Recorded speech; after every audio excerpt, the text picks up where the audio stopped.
सो मेरे प्यारे साथियों, आपने देखा यहाँ पे मैंने कितने टॉपिक बताए।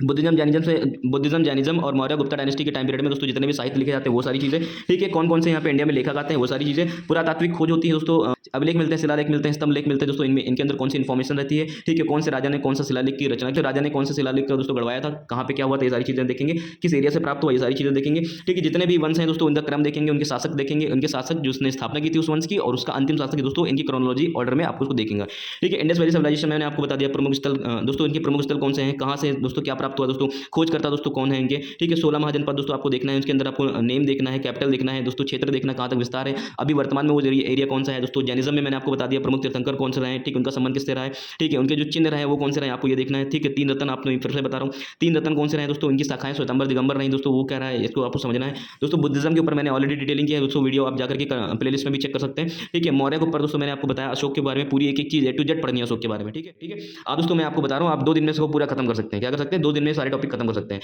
ठीक है। फिर मेरे पास फायान हो गया, अलबरूनी हो गया, इब्न बतूता हो गया दोस्तों, ये सब क्या होते हैं दोस्तों, ये सब क्या होते हैं, अलग अलग कंट्री से दोस्तों इंडिया में क्या करते हैं, एंटर करते हैं दोस्तों। और यहाँ पे आपको देखना क्या है कि किसके काल में आते हैं, ठीक है, किसके काल में आते हैं, और इनके जो राइटर्स हैं, ठीक है, उनकी दोस्तों इन्होंने क्या की, कौन सी किताब लिखी हुई है, कि कौन सी किताब लिखी है। एग्जाम्पल के रूप में दोस्तों आपको ये सारी चीजें यहाँ पे इन पर्सनालिटीज के ऊपर ध्यान देना है, ठीक है। यहाँ पे दो This is me, Altmas Mansoori, and you are watching Educator Altmas 2.0. So future officers, आशा करता हूँ आप सभी बहुत अच्छे होंगे और आपकी तैयारी बहुत ही शानदार तरीके से चल रही है। फ्यूचर ऑफिसर्स, जैसे आप सभी लोग जानते हैं कि जो हिस्ट्री का वेटेज है वो अच्छा खासा है आपकी आर ओ की अपकमिंग एग्जामिनेशन में।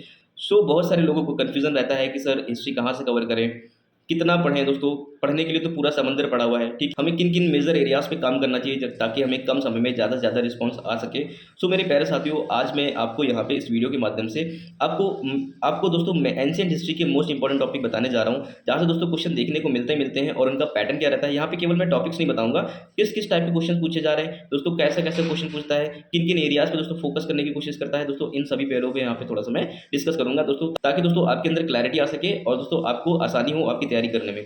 सो फ्यूचर ऑफिसर्स, आप इस वीडियो को पूरा आखिरी तक देखेंगे। आपको दोस्तों मैं यहाँ पे बताने वाला हूँ ऐसे कौन कौन से महत्वपूर्ण विषय हैं जिन पे आपको अत्यधिक ध्यान देना चाहिए। हिस्ट्री से आपसे 3 से 4 क्वेश्चन यहाँ पे देखने को मिल जाते हैं, और 4 से 5 क्वेश्चन दोस्तों आपको मेडिवल हिस्ट्री देखने को मिल जाते हैं, और 12 से लेकर के 15 क्वेश्चन तक की दोस्तों आपको मॉडर्न हिस्ट्री से देखने को मिल जाते हैं। ओवरऑल अगर बात कर लेते दोस्तों, हम लोग यहाँ पे देखेंगे कि ओवरऑल अगर हम लोग बात कर लेते दोस्तों 22 से लेकर के 25 क्वेश्चन 28 क्वेश्चन तक की दोस्तों तो पढ़ने के लिए आपके पास बहुत कुछ है दोस्तों, लेकिन हमें पता है हमारे पास कम टाइम में आपको ज़्यादा परफॉर्मेंस निकालनी है दोस्तों। पैरेटो प्रिंसिपल फॉलो करना है, 20% इफेक्ट में आपको 80% रिजल्ट्स लेकर के आने हैं दोस्तों। हम ऐसे कुछ चुनिंदा एरिया लेकर के आए हैं जो कि 8 से 10 टॉपिक हैं केवल एंशिएंट हिस्ट्री के दोस्तों। आप इनके ऊपर अगर ध्यान दे देते हैं तो 3 से 4 क्वेश्चन जो कि आपके एंशिएंट हिस्ट्री से बनते हैं। अब दोस्तों धीरे धीरे जो एंशिएंट हिस्ट्री का है जो वेटेज है वो बढ़ता जा रहा है। सो मेरे प्यारे साथियों दोस्तों, इससे क्या हो जाएगा कि आपके जो क्वेश्चन है वो छूटेंगे नहीं दोस्तों, आप हमेशा कट ऑफ में रहेंगे दोस्तों। इससे एक भी क्वेश्चन आपका छूटेगा नहीं अगर आप इन एरियाज पे काम करते हैं, क्योंकि दोस्तों आयोग का एक गाइडलाइन है, आयोग के कुछ फेवरेट एरियाज हैं दोस्तों। आयोग घुमा फिरा करके वहीं से क्वेश्चन पूछता रहता है, ठीक है, डायरेक्टली और इनडायरेक्टली। सो मेरे प्यारे साथियों, आप यहाँ पे ध्यान दीजिए। तो जो दोस्तों यहाँ पे आपको पढ़ने का जो स्टाइल है दोस्तों वो कैसा है दोस्तों, आप यहाँ पे देखेंगे बुद्धिज्म और जैनिज्म से, ठीक है, रिलेटेड जितना भी साहित्य है, ठीक है, जितनी भी किताबें हैं। एग्जाम्पल के लिए कल्पसूत्र हो गई, ठीक है, कथा वस्तु हो गई दोस्तों, आपको इस टाइप की किताब को देखना है, ठीक है, किससे रिलेटेड है और इसके यहाँ पे लेखक कौन है आपको ये देखना है। मौर्य गुप्ता टाइम पीरियड में दोस्तों बहुत सारी किताबें लिखी गई, बहुत सारे राइटर्स रहे, और दोस्तों आप यहाँ पे देखेंगे कि कौन सा राइटर्स किसके टाइम पीरियड में रहा है, ठीक है। आप इसके ऊपर ध्यान देंगे कि कौन सा राइटर्स किसके टाइम पीरियड में रहा है, इससे बहुत ज्यादा क्वेश्चन पूछते हैं। कौन किसके समकालीन था, ठीक है, कबीर किसके समकालीन थे, दोस्त टाइप के क्वेश्चन हमें पूछता रहता है, ठीक है। तो मौर्य और गुप्ता डायनेस्टी में दोस्तों पाणिनि, ठीक है, महाभाष्य, राजतरंगी दोस्तों, ये सारी चीजें आपको यहाँ पे ध्यान देना है। फिर दोस्तों आप यहाँ पे देखेंगे कि जो बहुत सारे लेखक आते हैं, ठीक है, बहुत सारे इंडिया में क्या होते हैं लेखक आते हैं, जैसे कि टेसियस हो गया, जैसे कि फॉर एग्जाम्पल टेसियस हो गया, मेगास्थनीज हो गया, डायमेक्स हो गया, टालमी हो गया, पिलनी हो गया, फायान हो गया, अलबरूनी हो गया, इब्न बतूता हो गया दोस्तों। ये सब क्या होते हैं दोस्तों, ये सब क्या होते हैं अलग अलग कंट्री से दोस्तों इंडिया में क्या करते हैं एंटर करते हैं दोस्तों। और यहाँ पे आपको देखना क्या है कि किसके काल में आते हैं, ठीक है, किसके काल में आते हैं, और इनके जो राइटर्स हैं, ठीक है, उनकी दोस्तों इन्होंने क्या की, कौन सी किताब लिखी हुई है, कौन सी किताब लिखी है। एग्जाम्पल के रूप में दोस्तों आपको ये सारी चीजें यहाँ पे इन पर्सनालिटीज के ऊपर ध्यान देना है, ठीक है। यहाँ पे 2-2 3-3 लाइन में इनके बारे में चीजें लिख लीजिए, अपने पास तैयार कर लीजिए, ठीक है। अब दोस्तों इसके बाद देखेंगे जो पुरातात्विक खोज हुई है, जहाँ से हमें एंशिएंट हिस्ट्री की जानकारी मिली है, इन्फॉर्मेशन मिली है, ठीक है। आर्कियोलॉजिकल डिपार्टमेंट ने दोस्तों बहुत सारी रिसर्च की है, बहुत सारी खोज की है। सो मेरे प्यारे साथियों, वहाँ पे आप देखेंगे कि किसके टाइम पीरियड में कौन सी खोज हुई है, ठीक है, लेख मिले हैं, अभिलेख मिले हैं, स्तंभ लेख मिले हैं, शिला लेख मिले हैं दोस्तों। आप यहाँ पे देखेंगे फॉर एग्जाम्पल के लिए अशोक का दोस्तों अशोक के बहुत सारे अभिलेख मिले हैं, शिला लेख मिले हैं, स्तंभ लेख मिले हैं। उनके अंदर दोस्तों कौन सी इन्फॉर्मेशन थी, ठीक है, क्या क्या लिखा गया दोस्तों, क्या लिखा गया है, 13वां अभिलेख में क्या था, 12वें अभिलेख में क्या था दोस्तों, ये चीजें आपको क्या करनी ध्यान देनी है। मंदसौर अभिलेख हो गया, एग्जाम्पल के लिए यहाँ पे आपको बता रहा हूँ, ठीक है, एड अभिलेख हो गया, भीतरी स्तंभ लेख हो गया, हाथी गुफा अभिलेख हो गया, खारवेल दोस्तों किसके समर्थक थे दोस्तों। इस टाइप पीरियड में जो राजा दोस्तों ये जो अभिलेख हैं दोस्तों, इसके टाइम पीरियड में कौन सा राजा था, उसने कौन सी इन्फॉर्मेशन दी थी, कौन से डायनेस्टी से उसका संबंध था दोस्तों, आपको ये सारी चीज़ें ध्यान देनी है। ठीक है, आप यहाँ पे क्या करेंगे दोस्तों, आप चाहेंगे दोस्तों 2 दिन में पूरी चीज़ें खत्म करके रख देंगे और दोस्तों इसके बाद आप पेपर तक केवल इसको देखते रहेंगे, रिवाइज करते रहेंगे, क्वेश्चन में जो फंसता है उसको प्रैक्टिस करते रहेंगे। ठीक है, फिर मेरे प्यारे साथियों, आप यहाँ देखेंगे इंडस वैली सिविलाइजेशन में कौन से प्रमुख स्थल रहे हैं, कहाँ पे क्या प्राप्त हुआ है, उनके खोजकर्ता कौन है दोस्तों, आपको ये चीज़ देखनी है। ठीक है, अब उसके बाद हम देखेंगे कि जितने भी वंश हैं उनका दोस्तों आपको क्रम देखना है, क्योंकि दोस्तों आप क्रोनोलॉजिकल ऑर्डर में जो क्वेश्चन पूछता है, ठीक है, वो सारी चीज़ें पूछी जा रही हैं। जितने भी वंश रहे हैं इनमें कौन सा क्रम रहा है, ठीक है, और इनके शासक कौन रहे हैं। ठीक है, उस वंश के संस्थापक, उस वंश के जो राजा है, ठीक है, उसका संस्थापक है वो कौन रहा है और इसका अंतिम शासक कौन रहा है, ये चीज़ आपको देखना है। फॉर एग्जांपल के लिए मौर्य, मौर्य के बाद शुंग, कनौ, सातवाहन, चेदी वंश, ठीक है, यूनान शासक जो आते हैं यहाँ पे, ठीक है, इंडो यूनान शासक आते हैं, शक दोस्तों, शक हो गया, कुषाण हो गया दोस्तों, संगम हो गया, उसके बाद गुप्ता डायनेस्टी हो गई दोस्तों। अब इस तरह से यहाँ पे जो इंपॉर्टेंट रूलर्स रहे हैं उनके बारे में देखना है दोस्तों, वन लाइनर के फैक्ट में आपको पढ़ना है, बहुत ज़्यादा डीप में इसके बारे में स्टडी नहीं करनी है। फिर दोस्तों आप यहाँ पे देखेंगे 16 महाजनपद आता है दोस्तों, 16 महाजनपद आता है दोस्तों, उनका नेम क्या है दोस्तों, उनकी कैपिटल क्या है, किस क्षेत्र में क्या थे दोस्तों, किस क्षेत्र तक किसका विस्तार था, अभी वर्तमान में इसका क्षेत्र कहाँ पे, ये सारी चीज़ें देखनी है। ठीक है, जैन धर्म में दोस्तों आपको देखना है, यहाँ पे जैन धर्म में दोस्तों आप देखेंगे प्रमुख तीर्थंकर कौन से थे, इनके 3 रत्न क्या से थे। ठीक है, आप देखेंगे दोस्तों जैन धर्म आगे चल के श्वेतांबर और दिगंबर में क्या हो जाता है, बढ़ जाता है दोस्तों, आपको इसके बारे में अच्छे से देख लेना है। ठीक है, फिर बुद्धिज्म के बारे में आपको सब कुछ देखना है, बुद्धिज्म के ऊपर मैंने डिटेल में सारी चीज़ें आपको पढ़ा रखी है ऑलरेडी। सो मेरे प्यारे साथियों, बुद्धिज्म के ऊपर मैंने ऑलरेडी डिटेलिंग कर रखी है, इसके बारे में ऑलरेडी सब कुछ मैंने बता रखा है। ठीक है, कि बुद्धिज्म क्या था, इनकी कितनी शाखाएं थी दोस्तों, ठीक है, कितनी बौद्ध संगीतियाँ हुई थी,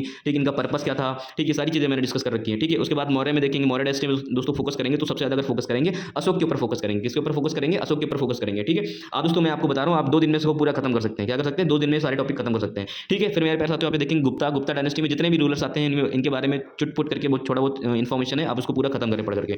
ठीक है, साउथ इंडिया में दोस्तों जो वंश है इसके बारे में मैं डिटेल से बात करूंगा। ठीक है, इसको आप अभी अवॉइड करिएगा, साउथ इंडिया के बारे में मैं यहाँ पे आराम से बताऊंगा सारी चीजें। तो मेरे प्यारे साथियों आपने देखा यहाँ पे मैंने कितने टॉपिक बताए, बुद्धिज्म जैनिज्म और मौर्य गुप्ता डायनेस्टी के टाइम पीरियड में दोस्तों जितने भी साहित्य लिखे जाते हैं वो सारी चीज़ें। ठीक है, कौन कौन से यहाँ पे इंडिया में लेखक आते हैं वो सारी चीज़ें, पुरातात्विक खोज होती है दोस्तों, अभिलेख मिलते हैं, शिलालेख मिलते हैं, अभिलेख मिलते हैं, शिलालेख मिलते हैं, स्तंभ लेख मिलते हैं दोस्तों, इनमें इनके अंदर कौन सी इन्फॉर्मेशन रहती है, कौन से राजा ने कौन से शिलालेख का दोस्तों गड़वाया था, कहाँ पे क्या हुआ था, ये सारी चीज़ें देखेंगे, किस एरिया से प्राप्त हुआ, ये सारी चीज़ें देखेंगे। ठीक है, जितने भी वंश हैं दोस्तों उनका क्रम देखेंगे, उनके शासक देखेंगे, उनके शासक जिसने स्थापना की थी उस वंश की और उसका अंतिम शासक दोस्तों, इनकी क्रोनोलॉजी ऑर्डर में आपको उसको देखेंगे।